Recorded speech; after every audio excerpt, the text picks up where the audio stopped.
It started small, almost like a mistake. My paycheck for January didn't arrive. Then February's didn't either. 2 whole months of working without getting paid. My manager, Trent Holloway, had a new excuse every time I asked. Payroll's just backed up, Talia. He'd say with a wave of his hand, like my missing money was just a minor inconvenience, a little paperwork delay. But I worked in accounting. I saw the company transfers go out like clockwork every single Friday. I saw my colleagues checking their bank balances, nodding with relief. Everyone else was getting paid. It was just me. When I cornered him near the coffee machine after the second missed payday, his smile didn't reach his eyes.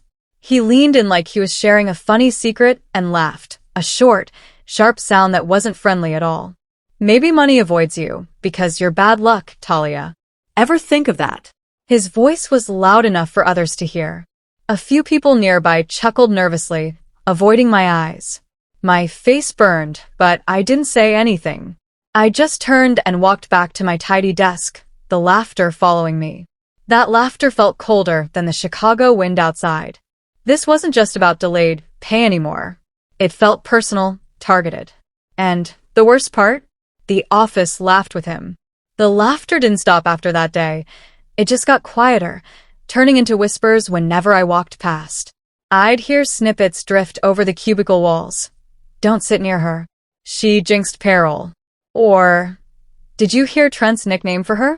He started calling me Unlucky Talia during team meetings, always with a smirk, framing it like an inside joke.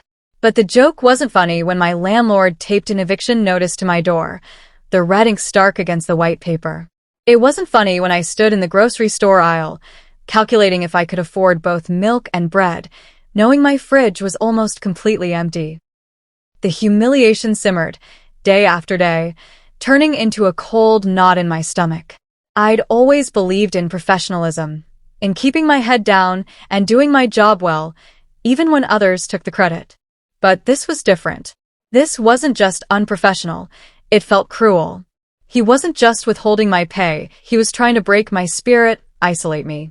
That was when the humiliation started to change into something else, something sharper and much more focused strategy. I started documenting everything. Every dismissive email, every snide comment, every missed payday. Then, I found out the company had hired a new external financial auditor. Suddenly, there was a potential audience for my meticulously kept records. Her name was Erica Vance, and she moved through the office with an air of quiet authority. She carried a clipboard and asked sharp, specific questions, her calm demeanor making even the normally unflappable Trent Holloway shift nervously in his chair. She was here to review the company's finances, looking for discrepancies, inefficiencies, anything out of the ordinary. During the initial all-hands meeting, she explained her role clearly. Trent tried his usual charm, flashing his easy smile. "We run a tight ship here, Erica, but there might be some minor technical issues with payroll transitions we're smoothing out. Nothing major." He glanced towards my desk when he said payroll transitions, a subtle warning. Erica didn't smile back.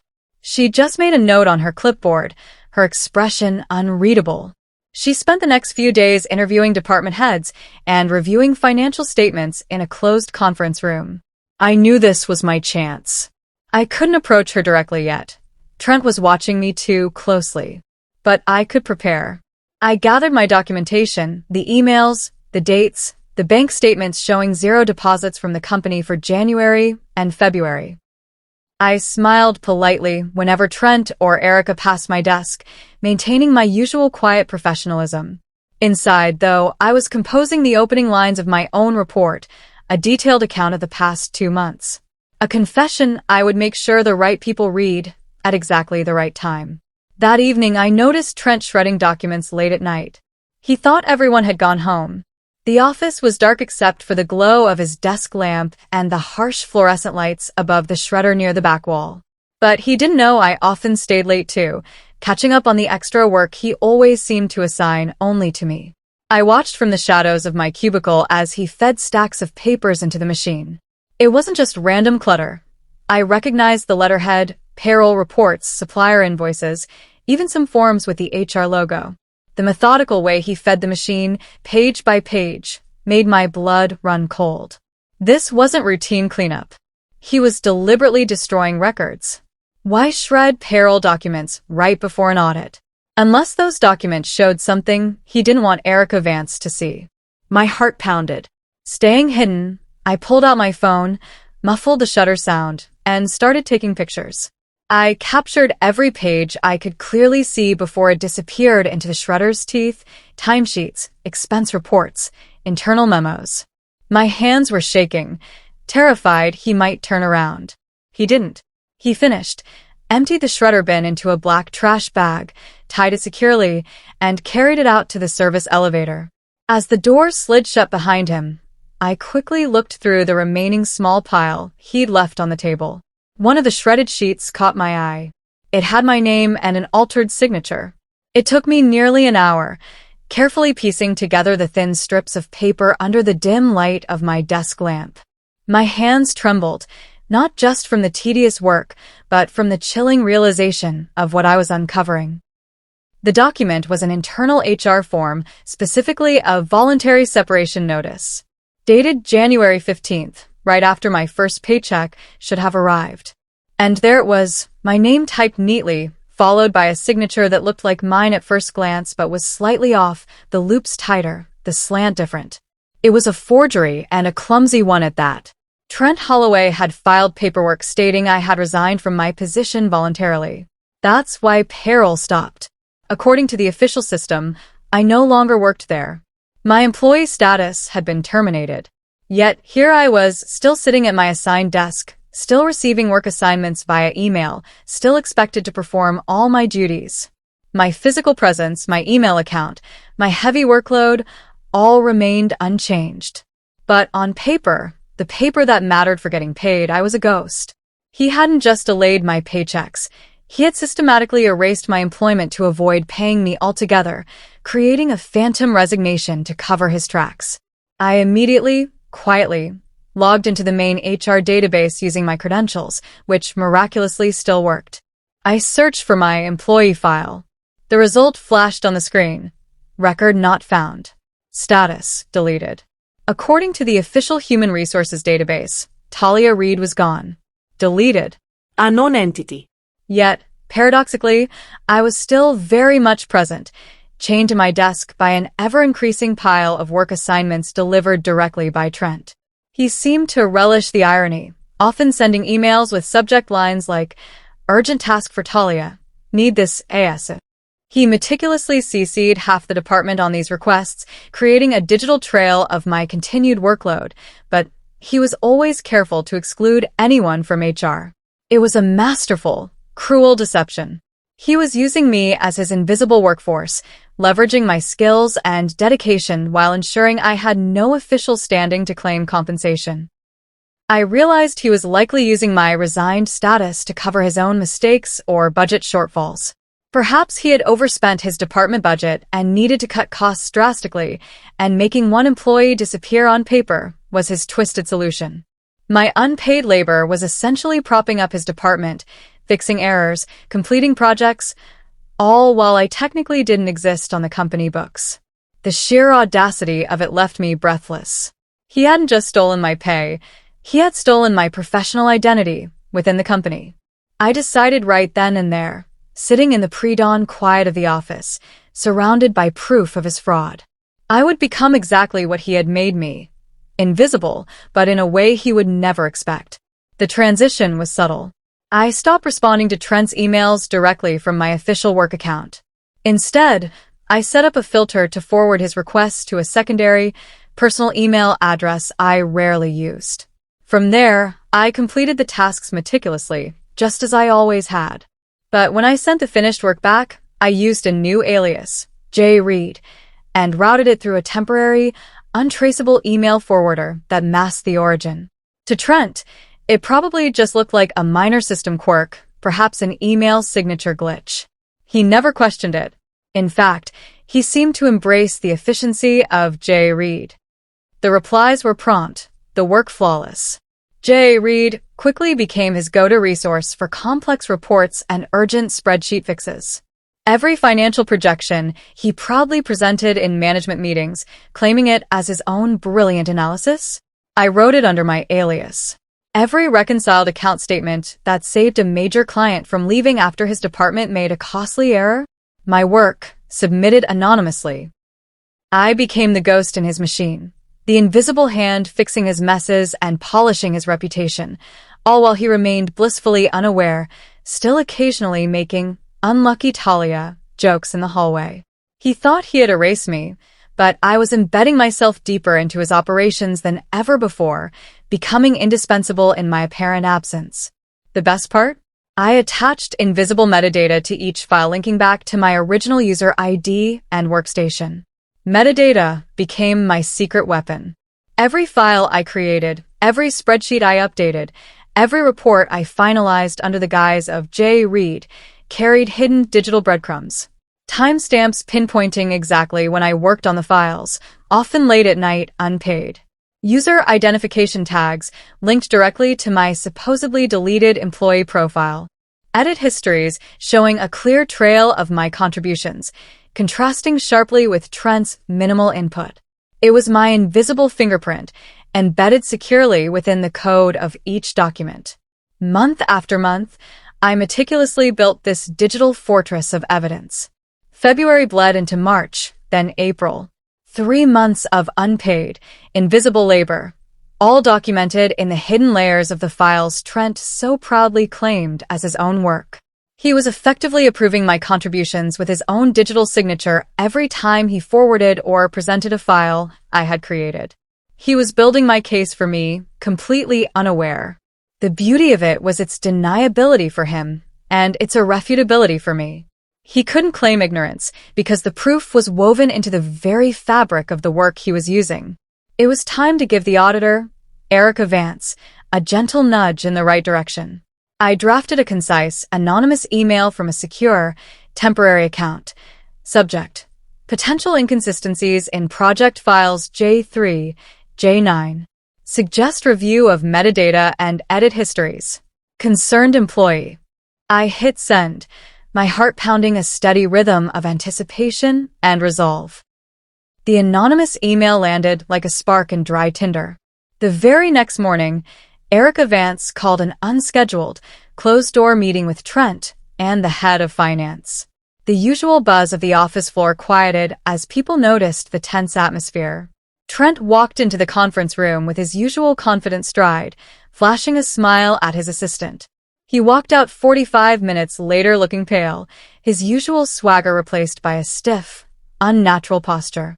Whispers immediately started circulating. Erica had apparently found significant inconsistencies in the financial reporting for several key projects, specifically projects J3 through J9, the ones I had flagged. Trent spent the entire afternoon secluded in his office. The door remained firmly shut, the blinds drawn tight. Muffled sounds of agitated phone calls leaked out occasionally. He skipped the usual mid-afternoon coffee run, ignored emails, and didn't emerge even when the clock hit 5.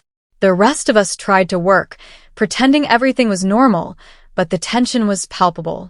Everyone sensed a storm was gathering, centered directly over Trent Holloway's corner office.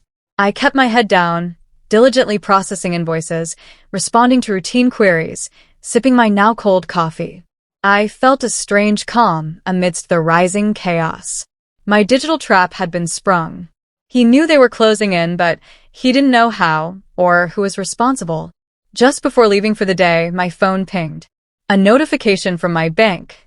Deposit received. It was from Trent's personal bank account, exactly half of 1 month's salary. The payment felt dirty. It wasn't processed through payroll, had no official stub, just a direct transfer from Trent Holloway's personal checking account into mine. The transaction description was chillingly simple. Good faith. My first instinct was a surge of relief. Finally, some money. But it vanished instantly, replaced by cold certainty. This wasn't an apology or an admission of error. This was panic. This was hush money. He knew the audit was uncovering irregularities tied to my ghost work, and he was trying to buy my silence, attempting to create a paper trail suggesting he'd been trying to resolve a payment issue all along. Good faith? After 3 months of non-payment, public humiliation, and forging my resignation, I almost laughed out loud. He clearly underestimated me, assuming a partial payment would appease the quiet accountant he'd dismissed as bad luck. I didn't touch the money. I left it sitting in my account, untouched, unacknowledged. It wasn't restitution. It was bait. Bait he desperately hoped I would take, validating his narrative that this was all just a simple payroll mix-up he was generously fixing. Letting it sit there felt like leaving a trap unset, waiting for him to step further into it. That night, as I was getting ready for bed, my phone buzzed with a text message from his personal number. Delete everything related to Jay, read files, and the forwarded emails. Confirm you've done it, and you'll get the rest of the back pay tomorrow.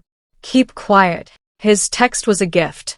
A blatant, unequivocal attempt to obstruct an investigation and tamper with evidence, sent directly from his personal phone number. He had no idea that written threats and attempts to coerce an employee into deleting evidence were not just unprofessional, they were legally damning. This message transformed the situation from potential fraud into something much more serious. My first step was preservation.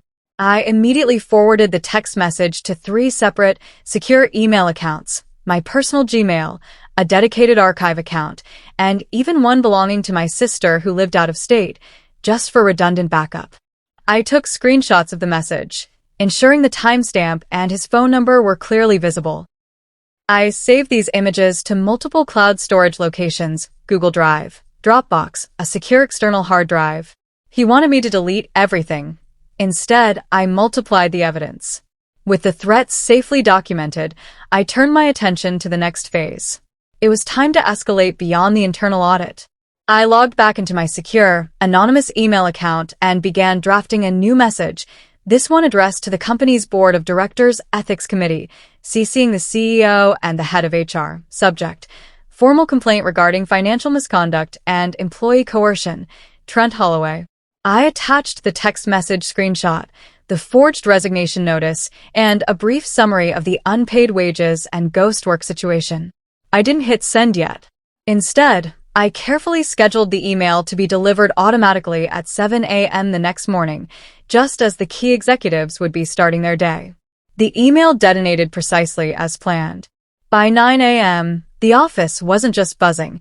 It felt like a hornet's nest that had been kicked. Small groups huddled near the water cooler, whispering urgently. Emails flew back and forth with subject lines like urgent and confidential. The air crackled with speculation about fraud allegations and board-level investigation. Trent Holloway arrived late, around 9:30, looking like he hadn't slept.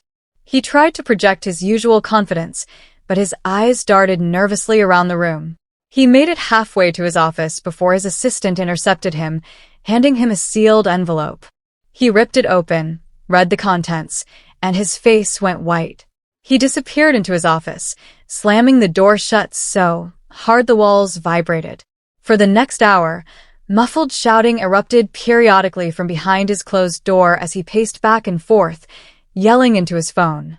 He was clearly trying to do damage control, calling lawyers, maybe even board members, but the tone was pure panic.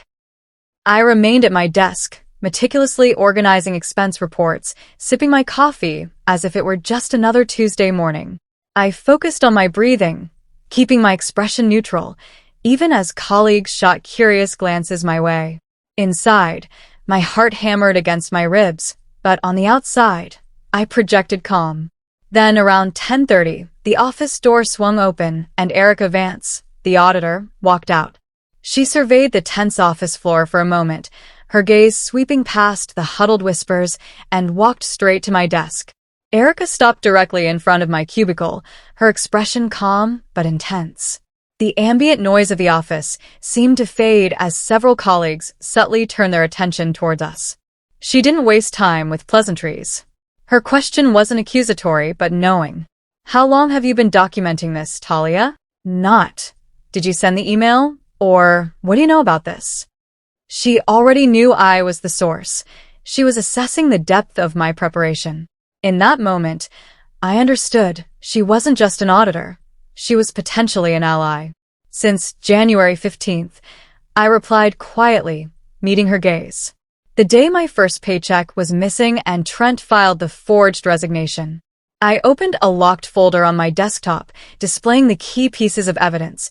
The reconstructed image of the forged signature on the separation notice, side by side with my actual signature for my employment contract.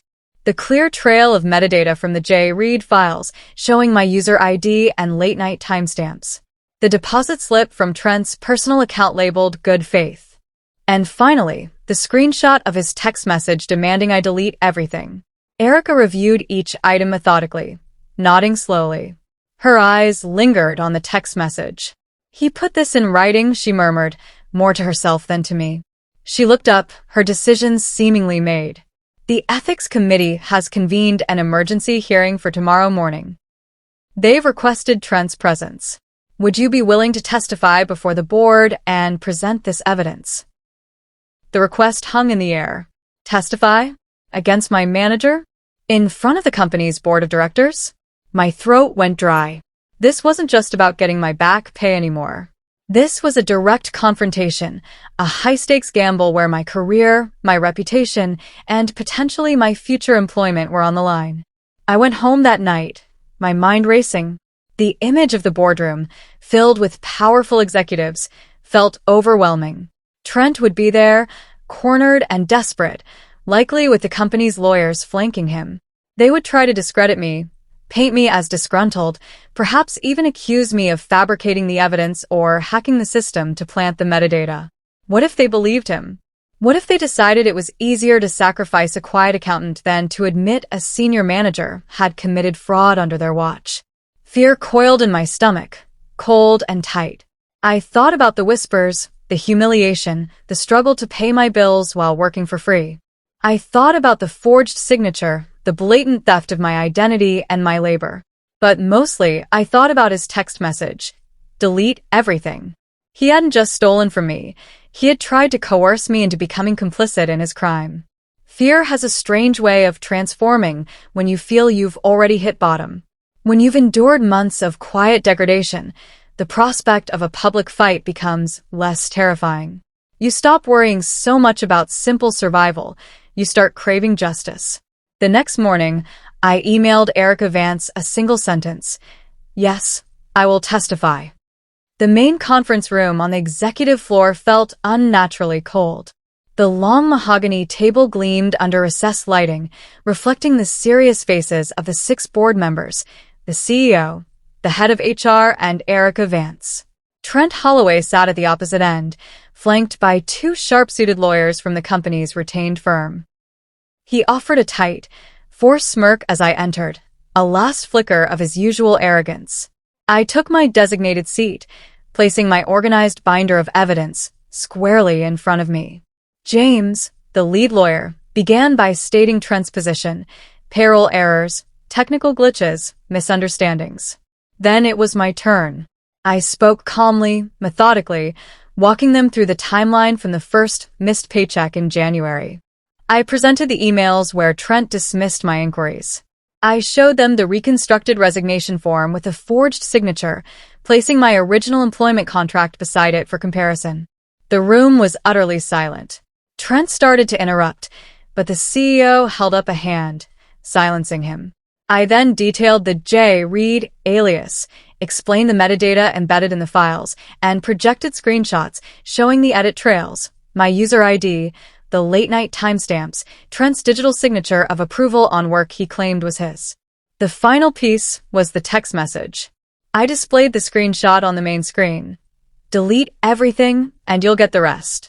Just as Trent's lawyer began to object, Erica Vance calmly interjected, "We also have surveillance footage." She pressed play. The screen showed Trent at the shredder late at night, feeding documents into the machine, the exact documents I had photographed. The video clip sealed his fate. Trent's lawyer visibly deflated. Trent himself began to stammer, his face slick with sweat. He tried to spin the shredding as routine data cleanup, necessary for compliance. But the timing, combined with the forged signature and the threatening text message, painted an undeniable picture of guilt and cover-up. "That's not my handwriting on the resignation," he lied weakly. grasping at straws. His voice lacked conviction. I calmly slid the original employment contract, the one he'd signed when hiring me, across the polished table towards the board chair. Then who signed this one, Trent? The signatures seem remarkably similar. Wouldn't you agree? He stared at the two documents, his own genuine signature next to the forgery. Trapped. He went completely white, sinking back into his chair, unable to meet anyone's eyes. The board members exchanged grim looks. The CEO leaned forward, his voice low but firm. Mr. Holloway, based on the evidence presented, the board has voted unanimously to suspend your employment effective immediately, pending a full external investigation into potential criminal fraud. Trent didn't protest. He didn't argue. He just sat there, broken. The meeting concluded swiftly after that. Trent and his lawyers were escorted out through a side door. As I gathered my binder, the CEO approached me. Ms. Reed, I apologize for what you've experienced. We will rectify the situation regarding your compensation immediately. His words felt distant, anticlimactic. The victory wasn't satisfying. It was just necessary. Returning to my desk felt surreal. The usually noisy open-plan office on the fourth floor fell completely silent as I walked through. Conversations stopped mid-sentence. Heads turned, then quickly looked away. The whispers and jokes that had followed me for months were gone, replaced by an awkward, heavy quiet. It wasn't hostility, exactly, but a mixture of shock, curiosity, and perhaps a touch of fear. People finally understood. I wasn't the unlucky one prone to payroll glitches. Trent was the architect of his own downfall, and I was the quiet accountant who had meticulously documented it. His corner office, usually a hub of activity, was dark, the door shut. By noon, a team from facilities arrived with boxes. They efficiently packed his personal belongings, the golf trophies, the framed photos, the expensive espresso machine, under the watchful eye of a security guard. It was a swift, impersonal removal, erasing his presence as thoroughly as he had tried to erase mine from the payroll system. Colleagues avoided eye contact, unsure how to react. Was I a whistleblower? A victim? A victor? I focused on my work, processing invoices with the same quiet diligence as always. The silence felt isolating, but also strangely empowering. I no longer had to endure the humiliation, the whispers, the constant anxiety. The source of the toxicity was gone. Late that afternoon, I received an email from HR. Subject: Employment History Review Meeting Request. My stomach tightened briefly. Was this the backlash I had feared? Were they looking for a way to push me out too? The meeting was scheduled for the next morning.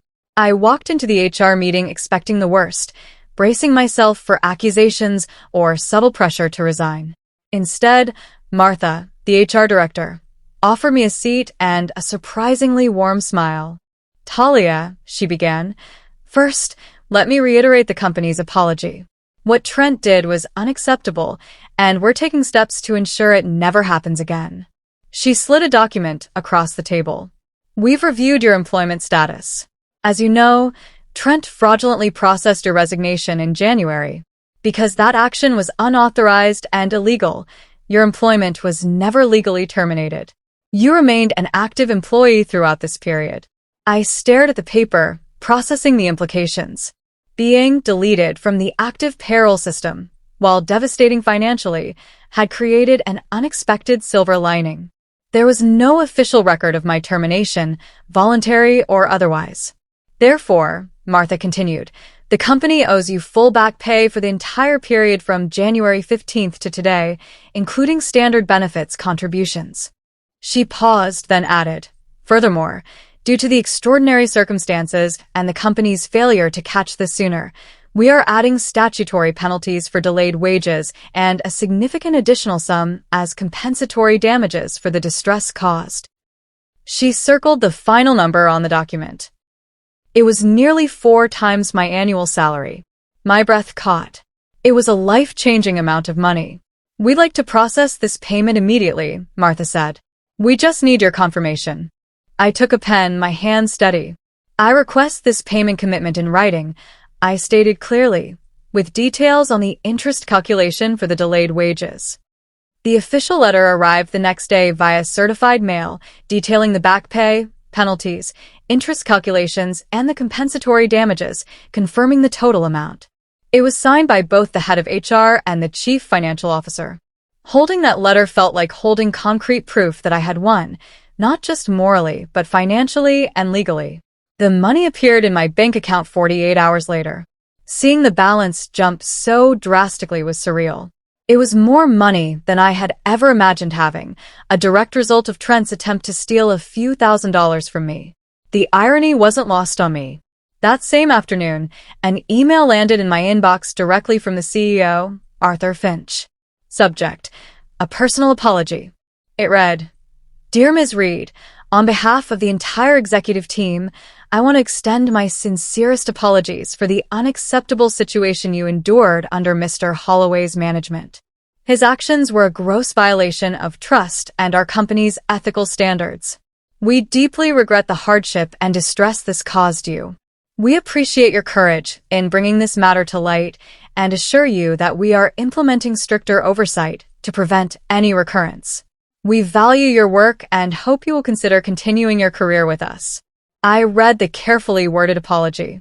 It hit all the right notes: regret, validation, appreciation, a hint of a future. But it felt corporate. Calculated.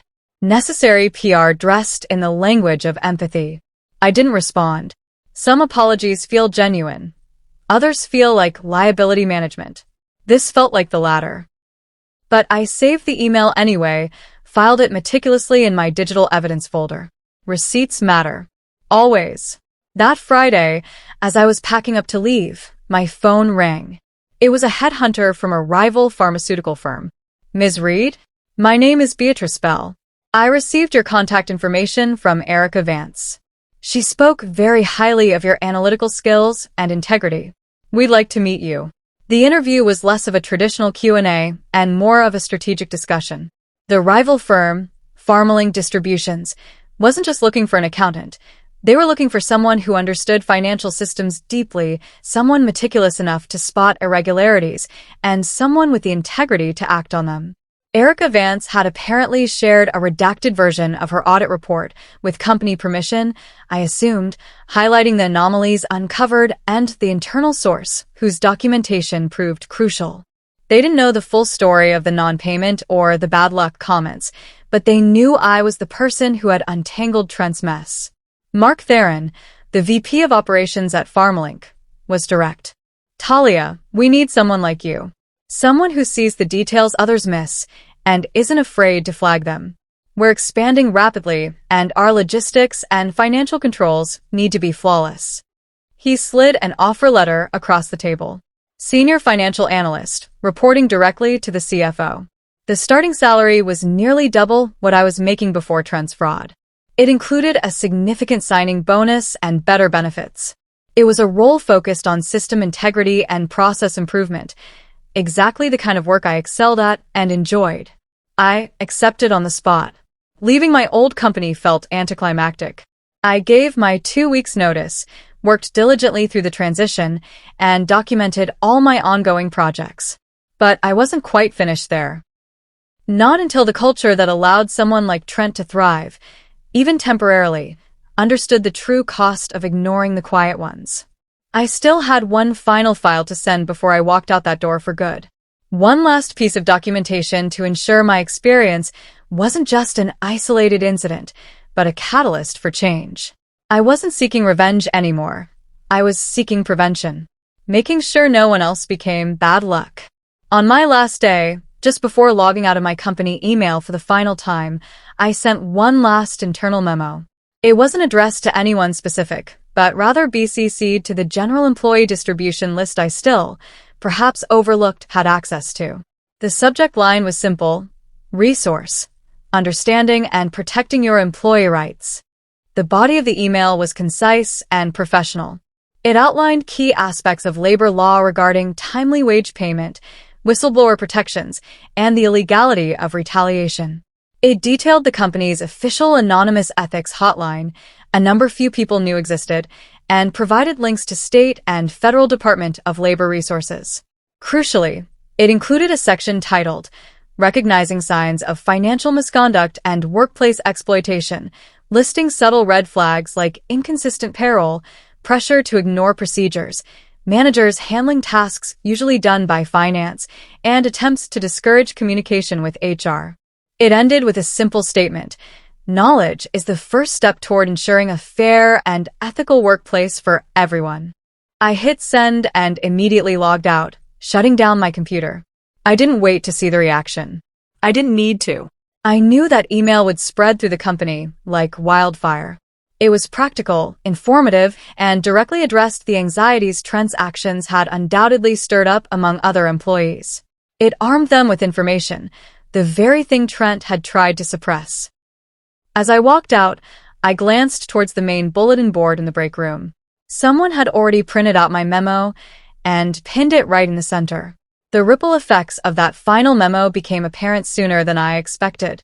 A week into my new job at Pharmalink, I received a LinkedIn message from a former colleague, an administrative assistant named Chloe. "Talia," it read, "you won't believe what's happening here. Your emails sparked a flood of calls to the ethics hotline.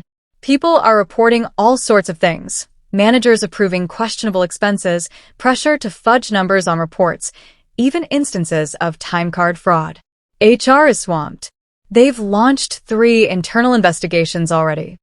Reading her message, I felt a complex mix of vindication and sadness. Vindication that my actions had empowered others, but sadness that such actions were necessary, that the problems ran deeper than just one corrupt manager. The office I had left wasn't just healing, it was undergoing a necessary, painful cleansing. People who had once whispered about me behind my back started reaching out privately, mostly through social media, and in turn thanked me for explaining how to report harassment anonymously. A junior accountant admitted he'd suspected Trent was altering numbers, but had been too afraid to speak up. The prevailing sentiment wasn't one of gossip, but of gratitude. "You made it safer for us," Chloe added in a follow-up message. "People feel like they can actually report things now without fear." It was strange. The same colleagues who had passively participated in my humiliation by laughing at Trent's jokes now saw me as some kind of quiet hero. I didn't need their applause or their belated support. I just needed peace and the knowledge that maybe, just maybe, my ordeal had prevented someone else from suffering the same fate. On my last official day, retrieving my final personal items, I walked out of that building for the last time without saying goodbye to anyone. There was nothing left to say. Starting fresh at Pharmalink felt like stepping out of a long, dark tunnel into bright sunlight. The atmosphere was different, collaborative, respectful, and refreshingly professional. My new boss, the CFO, valued my meticulous approach and encouraged my input on improving financial controls from day one. I was given challenging projects and the autonomy to execute them properly. My office had a window seat overlooking a small park, a simple thing, but it felt like a luxury after years in a windowless cubicle. My paycheck arrived exactly on time, every 2 weeks, deposited directly into my account without drama or excuses. It was amazing how much mental energy was freed up when I wasn't constantly worrying about making rent or fighting for basic professional respect. But despite the positive change, a part of me still carried the bruise of my previous experience. The lesson lingered. Trust must be earned. Documentation is crucial, and silence often protects the wrong people. I found myself double-checking my pay stubs, saving every work-related email, and maintaining a healthy skepticism about workplace dynamics. It wasn't paranoia, but caution born from experience. One afternoon, scrolling through my news feed during lunch, a headline caught my eye. A local Chicago business news site. Former marketing firm manager arrested for embezzlement and wire fraud following internal audit. My heart gave a jolt. I clicked the link. The article detailed Trent Holloway's downfall. After his suspension, the external investigation uncovered a complex scheme far beyond just my unpaid wages. He had been funneling company funds into shell corporations disguised as payments to bogus consulting projects. The amounts totaled hundreds of thousands of dollars over 3 years. My situation, the forged resignation and withheld pay, had been a desperate, clumsy attempt to cover budget shortfalls caused by his larger embezzlement. He needed to slash legitimate expenses quickly, and I, the quiet, unassuming accountant, had seemed like the easiest target. The audit Erica Vance conducted, initially sparked by my anonymous tip about metadata, had ultimately unraveled his entire operation. His photograph accompanied the article, a mugshot. The confident smirk he always wore, the one he used when calling me bad luck, was gone, replaced by a look of dazed disbelief, maybe even brokenness. Seeing his face, I didn't feel triumph or satisfaction. Mostly, I felt a profound sense of waste. He had talent, charisma, intelligence, and he had thrown it all away for greed, destroying his career and hurting innocent people in the process. Karma, it seems, has excellent bookkeeping. As I closed the news app, contemplating the strange twists life takes, my phone buzzed with an incoming call from an unknown number. Usually I'd ignore it, but something made me answer. A hesitant voice, rough and unfamiliar, came through the line. Talia? It's Trent. I froze, unsure how he even got my new number. Silence stretched between us.